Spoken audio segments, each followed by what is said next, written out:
Oh, hey guys. It is already 8:52 p.m. This is Tuesday night, and I've not run a step this week. And let me talk a little bit about that. So, I capped off the week 2 videos ago. I was at 18,800 feet, and I really wanted to get that extra 1,200 feet in. When I went out that night, I actually fell, and fortunately no dislocated fingers, but I did kind of bruise the palm of my hand right here, and also fell kind of awkwardly on my foot, so might have bruised the outside of my foot. So I took yesterday off completely. I also kind of felt like it would have been a good idea just in general because of the 20,000 foot week and 80 miles that I did out of absolutely nowhere. The previous 4 weeks were at 15 miles per week total. So I think it was probably a good idea in retrospect. I do not regret taking the day off yesterday. And today so far has just been a brutal day. But I've got big plans in the work for this week because I really, really want to hit, as long as I feel good, 30,000 feet of vertical this week. I've got it kind of planned out. Instead of doing just a little bit each day, I want to do 2 big days of vertical and then 1 long run of mileage, like more runnable. So that's the plan. I'm going to sprinkle in a few other workouts in between, but I should be able to get it done. But that's going to kick off tonight. I'm going to head out here in a minute and get, I think, about 3,000 feet in tonight, and then kick it off tomorrow morning and be up early. So kind of, I guess, not a lot of sleep tonight, and going to go for a 10,000 foot day tomorrow.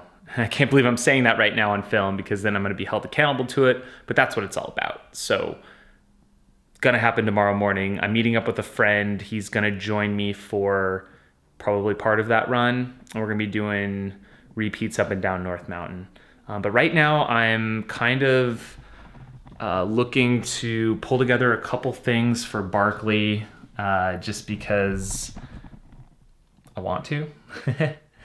So I'm going to, here in my closet, I'm looking for, here's my carbon poles, and also got some other goodies here. There's not a lot of time left, so I'm really starting to think about it. So these are my Black Diamond carbon Z poles, and what those look like.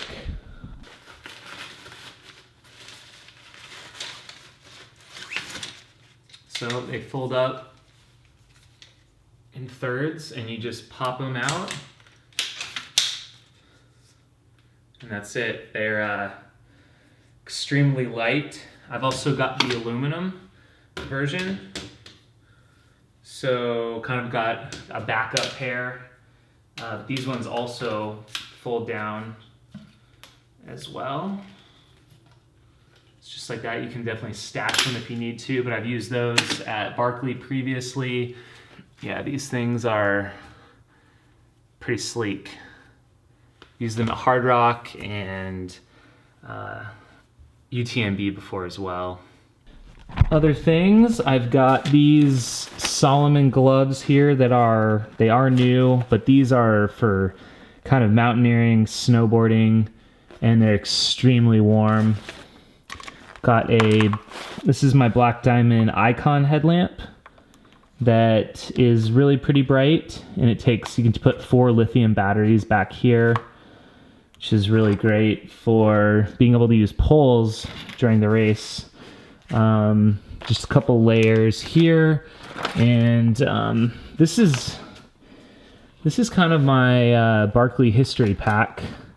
So I bought this sort of dry bag that people use for orienteering and maps.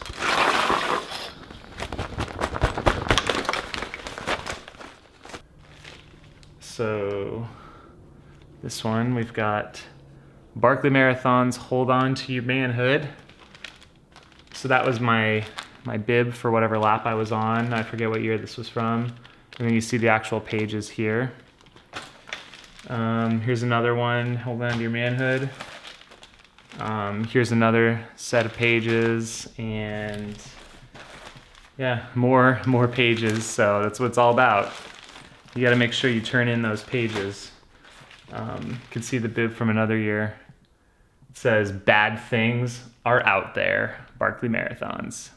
I've also got some laminated maps, which I am not going to show on camera. So you'll have to experience that for yourself someday. I guess I could show you this.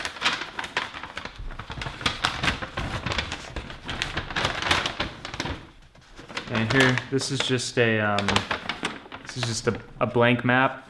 So if you just go to Frozen Head State Park sometime, that's no secret. That's where the race is held. But yeah, this is just a park map. And that is one of the things that they tell you if you get into the Barkley ever.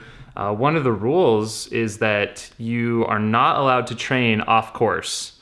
You can go on any of the marked trails within the course, but anything off trail is prohibited except for race weekend. So don't do it, or you'll be banned permanently from the Barkley if you ever get a chance to run it. It's pretty interesting because reading a lot about the Barkley, if you're curious to read more, highly recommend checking out Matt Mahoney's website.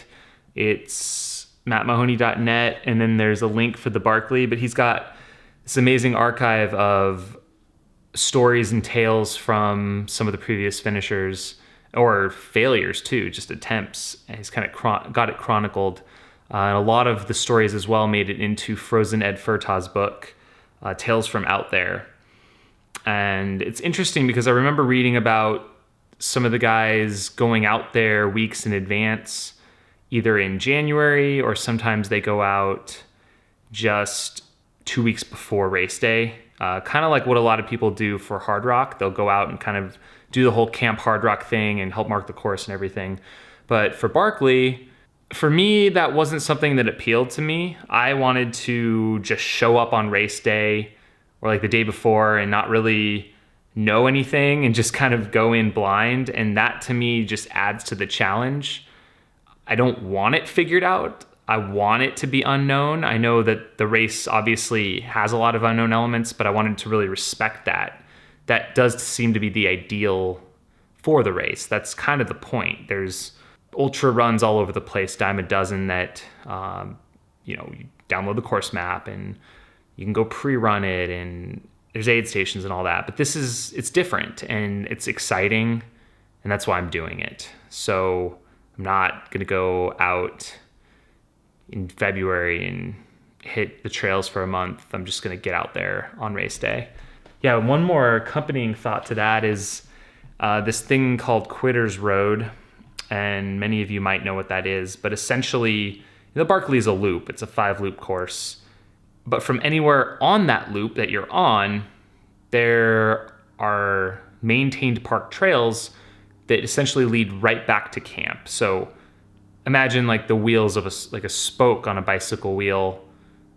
Camp would be, let's say camp's the center, even though it's kind of on the side. But for all intents and purposes, you could take from anywhere on the outside where that bicycle wheel is, and you could take a spoke back to the center, and there's a warm campfire, and there's food, and there's your crew, and there's a bed, I guess a sleeping bag. You can end your race.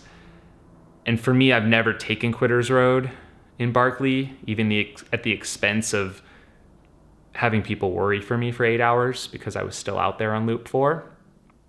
But I don't want to know where Quitter's Road is or what the trails look like. To me, there is the wheel that is the Barkley course, and there's camp, but inside is a void. And I don't want to know what is in that void. To me, it just doesn't exist. It's a black hole. It's a black hole of quitting. And I'm not going to quit, no matter what. I'm going to continue. I'm not going to take that 1 hour back to camp. I'm going to take the 7 hours of agony around the wheel on the outside. That's just me. That's just how I operate. I don't know any different, for better, for worse. It's just how I do things. So when I see this map here, I see the exterior, but I don't know what's in the middle. And I want to keep it that way.